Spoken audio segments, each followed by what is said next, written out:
joining us again. Very special guest, former teammate of mine, 3-time NBA champion, 16-year NBA veteran, one of the brightest, sharpest guys I've ever played with, guy who's got a genuine, perspective on the world and people. Andre Iguodala, thank you for joining Forward Thinking. Appreciate you, brother. How's everything? It's good, man. Thanks for having me on, man. Really looking forward to I always look forward to having thought-provoking conversations, and it's been an interesting time that we're in right now, as I'm sure we're gonna dive into, but just in terms of what's been going on with people. And I got a pretty interesting perspective on, how should we be spending our time right now? What should we be doing? And for me, it's always like making the most of the time. Right. We were, our time with the Warriors, we had one of the guys who trained some of the Navy guys, and he was always prime work, crush space. That was the motto. I always say that to my son. So every day I wake up, it's like, all right, what can we tackle today? And then when I go to bed, it's like, okay, what did I miss? What could I have got done? I couldn't get done.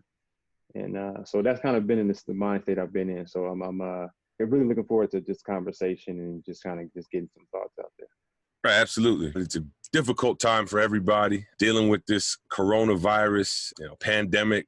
It's affecting the entire globe. You and I have had some conversations about it. Mm-hmm. What are your thoughts, and what was your feeling when you first heard the news that something like this was on the way, and then ultimately how did you respond with hearing that the NBA season would be put on hold? Right. So it was interesting because I've had an interesting year in terms of not being with the Memphis Grizzlies, who I was employed by for a period of time. But I was at home here in the Bay, and I was actually working from home. I recently got a second job with Comcast Ventures on my tech side and some of the investing that I do.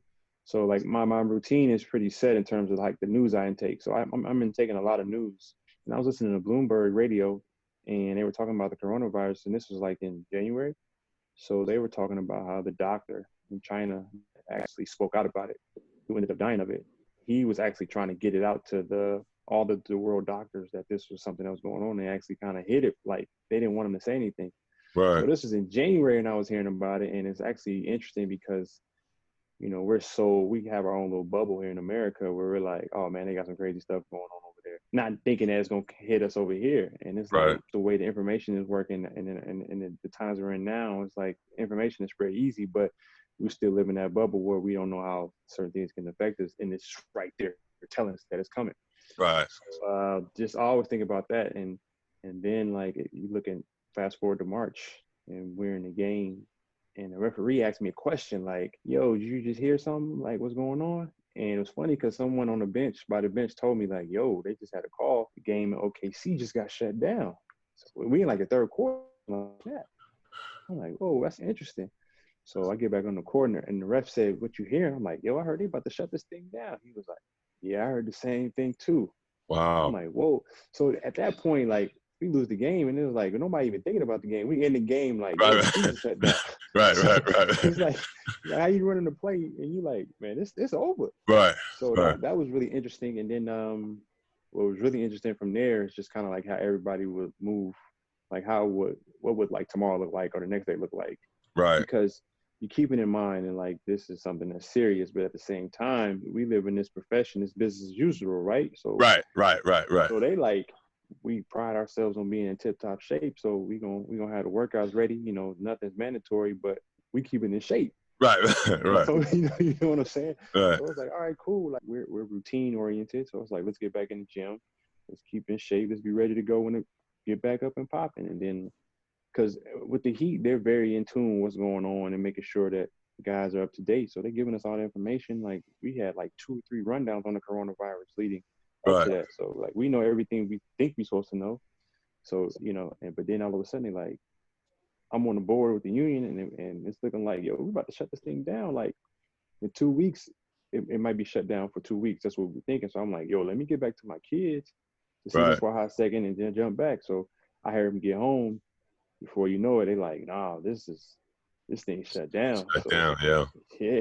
Once I heard that the NBA was stopping, I think that's when it became real for me because, being in the league for all those years, like you said, business as usual is what we're used to, like snowstorm, thunderstorm, rain, it don't matter. You going up in that plane and you're going to get to the next city.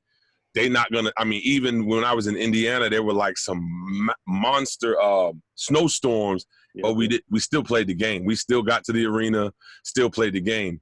When I realized that they were shutting the league down and then I'm close with TJ. So then I think I text you and I'm like, yo, y'all staying in the city? And then I text TJ. He was like, nah, they said we got to go home. I'm like, oh, it's real.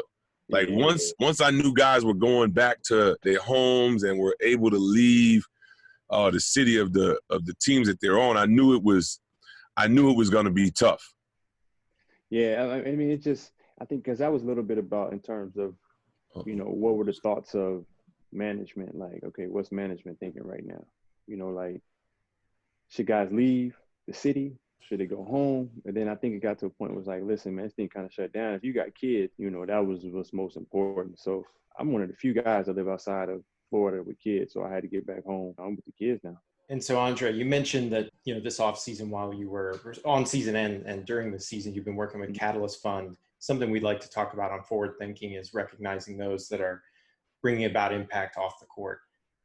This week, Earl Graves, founder of Black Enterprise, passed away, unfortunately. But talking a little bit more about Catalyst Fund and how you all are focusing on African-American, Latinx, and female entrepreneurial founded companies to empower them and provide them with the funding necessary to get off the ground. Well, it's interesting when you look at Silicon Valley, the tech sector, everything is analytics. Everything is analytically broken down and to be the most efficient, accurate in any sector when you apply tech to it. But what's interesting is when you break down the influence, or you break down when you have women on your board, or you have a woman CEO or a woman in a high position, the statistics show, the analytics show that your company has more success, or is bringing in more income, or it's a higher return on your investment. So with all these numbers out there, you'd be surprised that there's still a lack of proper funding for entrepreneurs in those, we call it underrepresented communities, which is, women, African-American and Latinx founders. So we see that as something that we're looking forward to helping these companies grow healthy growth and responsible growth.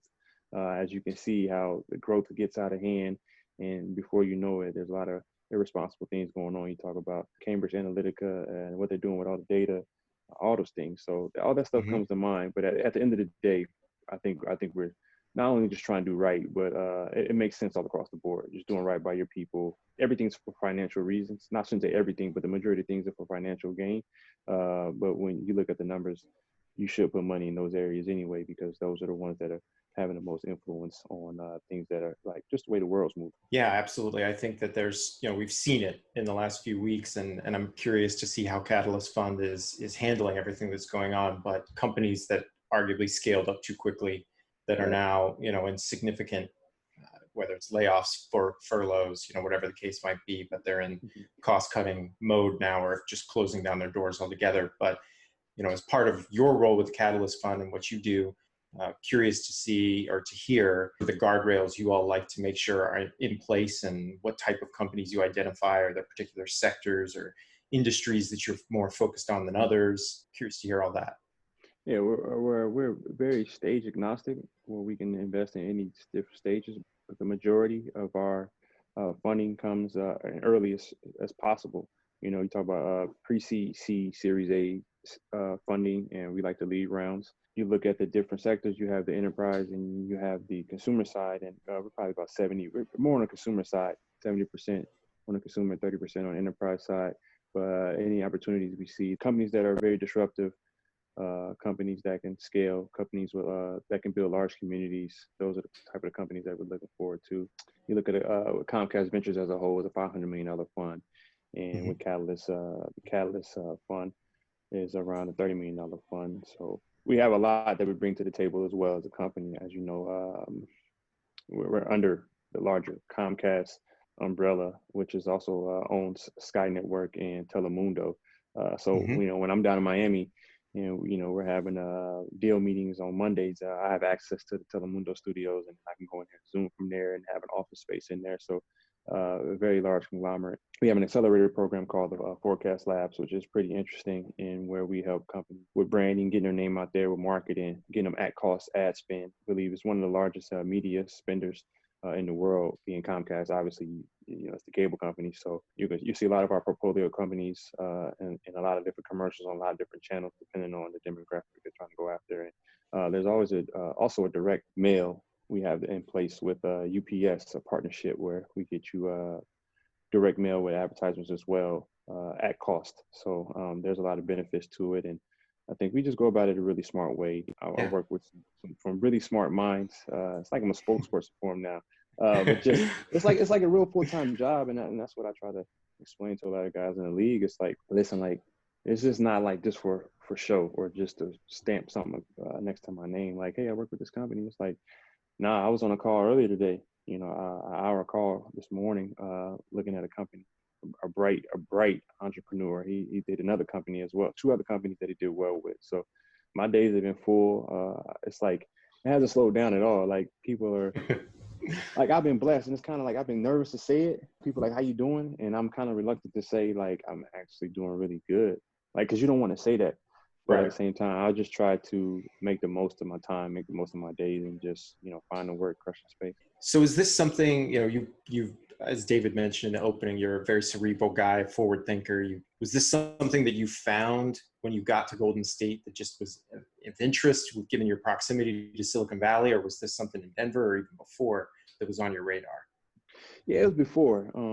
It's actually, I've always been curious, and math was my favorite subject in school. So like numbers have always like resonated with me. Like I just look at numbers and then kind of like you nerd out a little bit. So that's always been there. But when you become a professional athlete, there's a lot of people don't understand in terms of the background you come from, and then financial education or lack thereof that you've had throughout your life. Like you have no idea what it's like to actually have that amount of wealth or that amount of income coming in. And if you've never been taught how to handle it, then how do you handle it? I was just trying to explain to somebody that at the golf course, they didn't understand. I was like, well, where'd you grow up? He was like, I grew up down the street. It's that Olympic Golf Club. It's like a 10,000 person wait list just to get in, like waiting to get in. Right. And he said, I grew up down the street. I was like, what did your mother do for a living? And she was like, she said she's a banker. I'm like, so imagine if your dad's Michael Jordan, you know everything about basketball, right? You say, correct. I said, your mom's a banker. She knows everything there is to know about finances. So it comes natural to him, and it was easy for him. And that's why he didn't understand. It's like if I asked him a basketball question, he wouldn't have a clue. So just trying to just give people to understand the parallels of it's very easy for an athlete to fail when it comes to finances. And it's because no one has given us, systematically, it isn't set it up for us to have success when it comes to finances. So for me, I was always curious and I always wanted to be different. I didn't want to be identified as a basketball player. And that's from like 6th, 7th grade. Like I was really good at basketball at a young age from where I'm from. Didn't know I'd make it to the NBA, but I still wanted to separate myself because you saw a common theme when you saw a basketball player.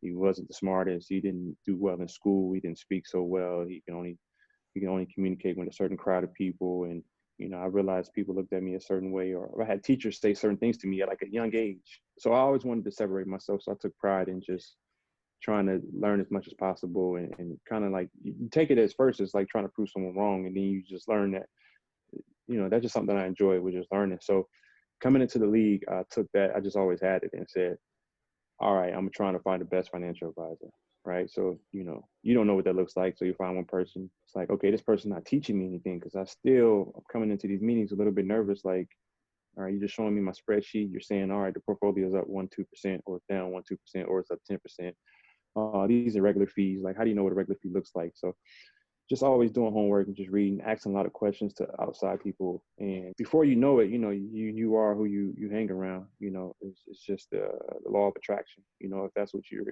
into, you just attract people with that knowledge. So have some good friends, asking the right questions, and just gaining knowledge, fire that financial advisor, then you might hire another one. Then you find them doing something wrong, you hire another. Until you just build a team. And then I just eventually built a team. And what I try to do with other team I built was say, hey, listen, you hold me accountable. Like if I don't get smarter or know these acronyms, or knowing what's going on in the stock market, or or if I don't grow financially in my mind, I'm blaming you and I'm going to find someone else. So I just got around to people that held me accountable, gave me the right material to read, and then from there, just try to keep moving it forward. So I ended up, long story short, I ended up investing in the E-Trade account on my own, and I found myself getting a good return on some tech stocks. So from there, you dive deeper after you in the public markets, and you're like, okay, I'm having success here. How can you go deeper into it? And you start learning about the private markets, which is something I never heard of.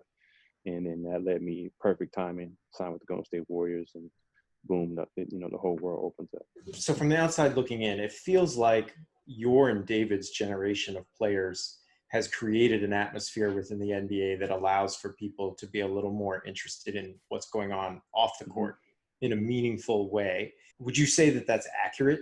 Being in the middle of it, in the thick of it. I mean, that's my fan perspective, and obviously my outlook's a little biased hanging around a guy like David, who's on top of it, has been on top of it. But would you agree or disagree with that? I would agree. I say that all the time.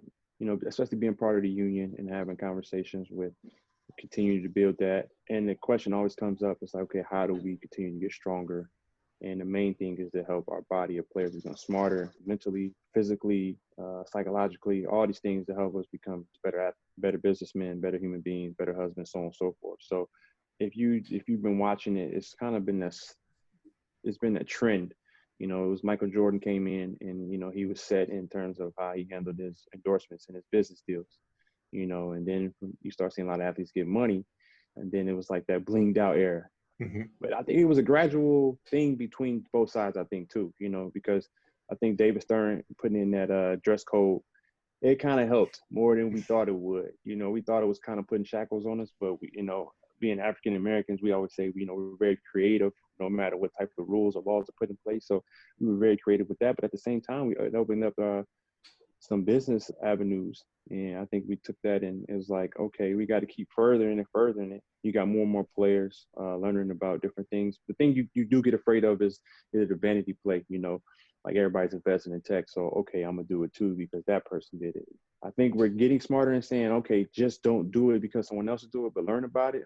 And I think you're finding more guys find little niches here and there, things they really enjoy, and are diving deeper into it. So we're just taking we're taking these passions that we have off the court, taking them vertically, and then we're spreading those concepts horizontally into, other things that we're doing. Like we know how to work hard, we know how to study tape, we know how to implement a regimen, and we can just apply that thing to the same things that we're interested off the court with. Is that something you think that you've learned on your own, or somebody like that last bit that you talked about, like being able to take what you learned from the game of basketball and sort of the structure that exists inside sports and then apply it to other aspects of your life? Is that something that you sort of figured out on your own, or someone led you that way?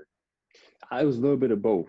So I was always like super curious. Like I was goofy and playful as a kid, but I was like mad curious. Like I used to get straight A's in school, but like nobody really knew. And I thought it was just funny. Like I just wanted to be smarter than like the white kid next to me. Like, bro, I'm smarter than you, and I'm faster than you. Like I was goofy like that.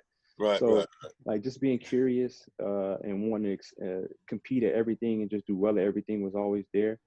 But like, I got a funny story. Like when I started training with Tim Grover as going into my rookie year. So during the draft, and it's 25 NBA players there, and like I never thought I was gonna play in the NBA until I actually got drafted. And I was like, you hear all the horror stories. Like your career is only gonna last 3 years, 4 years. Like that's the average. So I'm like, man, I need to do whatever it takes to, like, how do you stay around? Like, what's that look like? And I started watching certain guys.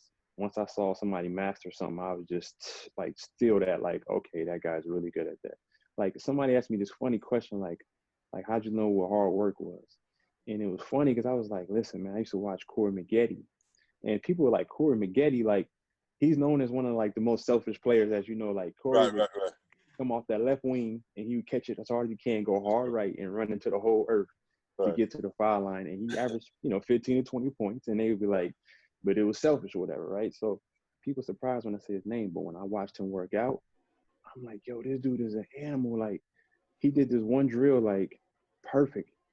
And I was like, okay, cool. So I like stole that one thing from him. Like, okay, when I approach this drill, I'm doing it just like Corey McGee. Right. And then you know how he was, like he was very meticulous with his body. Like he would like obsess out about how he looked. So he'd be in the weight room like obsessing out. Like, so I'm like, okay, cool. Like that's how you lift weights. Right, cool. Right. But then I'm watching like somebody else do something, like, all right, cool, I'm gonna take that. And then obviously like Aaron McKee, like how he carried himself on and off the court like a professional. Kevin Ollie, how he carried himself. Like, you know, like me, DUS, me and you talk about that all the time. Like, which vets do you follow? Right. And that can really derail your career or it can help your career take off. So I was like, all right, cool, off the court, that's how I gotta act. So it was a little bit of both me being curious, but then at the same time, like following certain guys, certain areas, like, okay, I take this and implement it, take that, implement it. And then before you know it, you know, you kind of well balanced, or you try to be.